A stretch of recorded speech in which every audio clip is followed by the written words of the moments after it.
दोस्तों, हम लोग पहला भाग पढ़ चुके हैं मनोविज्ञान का, जिसमें हम लोगों ने वृद्धि और विकास के बारे में बहुत कुछ जाना और उसकी परिभाषा को समझा। फिर से तमाम तरह के मनोवैज्ञानिकों ने क्या क्या कहा है उसके बारे में वो सब समझा।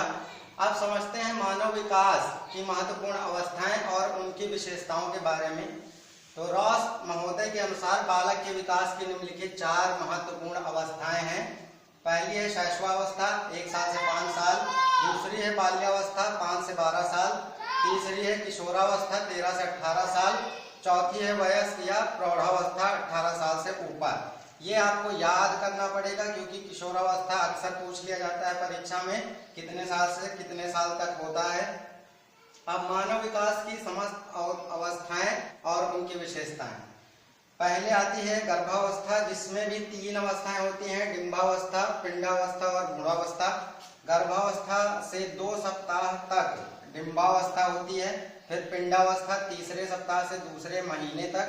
पिंड मानव आकृतियां धारण कर लेता है, इसमें मानव आकृति बन जाती है और 6 सप्ताह में धड़कन शुरू हो जाती है। पिंड की भ्रूणावस्था 3 माह से 9 माह तक होता है। इसमें किसी नवीन अंग का निर्माण नहीं होता, बल्कि जो अंग निर्मित हो चुके हैं पिंडावस्था में उन्हीं का विकास होता है। अगला है शैशवावस्था।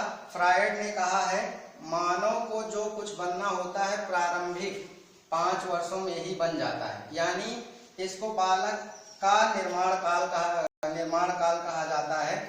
और इस अवस्था में अपरिपक्वता होती है और दूसरों पर निर्भर होता है बालक। और सबसे खास बात ये होती है कि इसमें सुख पाने के लिए वो प्रेरित होता है हमेशा ही। अगर उसको थोड़ा भी कुछ मिल जाए तो वो तुरंत खुश हो जाता है।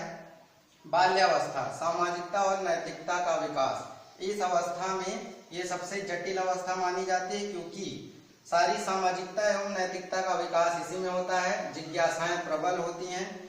किशोरावस्था, सबसे इम्पोर्टेंट आपका किशोरावस्था है और सबसे महत्वपूर्ण भी है। इसमें मैं कौन हूँ, क्या हूँ, मैं भी कुछ हूँ, इस तरह की भावनाओं का विकास होता है। और इस अवस्था को ही तनाव, तूफान तथा ख्वाब की अवस्था कहा जाता है। शारीरिक परिवर्तन भी बहुत सारे होते हैं किशोरावस्था में। सौंदर्य के प्रति लगाव होता है और विपरीत लिंग वाले लोगों के प्रति आकर्षण होता है। मन में तरह तरह की कल्पनाएं होती हैं। स्वतंत्रता व विद्रोह की अवस्था भी इसी को कहा जाता है। आदमी स्वतंत्र रहना चाहता है और उसकी स्वतंत्रता अगर बाधित होती है तो तुरंत वह विद्रोह करने की भी सोचने लगता है।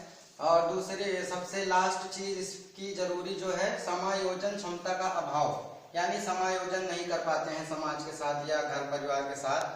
तो सबसे ज्यादा इम्पोर्टेंट किशोरावस्था जो 13 से 18 साल के बीच होती है।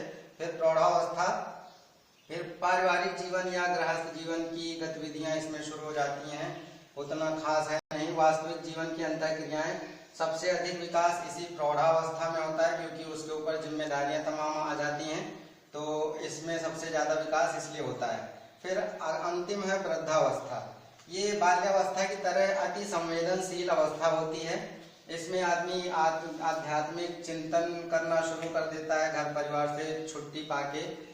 और नई पीढ़ी के साथ मूल्यों का टकराव भी होता रहता है क्योंकि नई पीढ़ी की सोच कुछ और होती है और उनके मूल्य कुछ और होते हैं। इस वजह से उनके बीच में अक्सर टकराव होता है। तो ये था आज का दूसरा भाग और तीसरे भाग में हम इन्हीं के मुख्य आयामों की चर्चा करेंगे। ओके, देखने के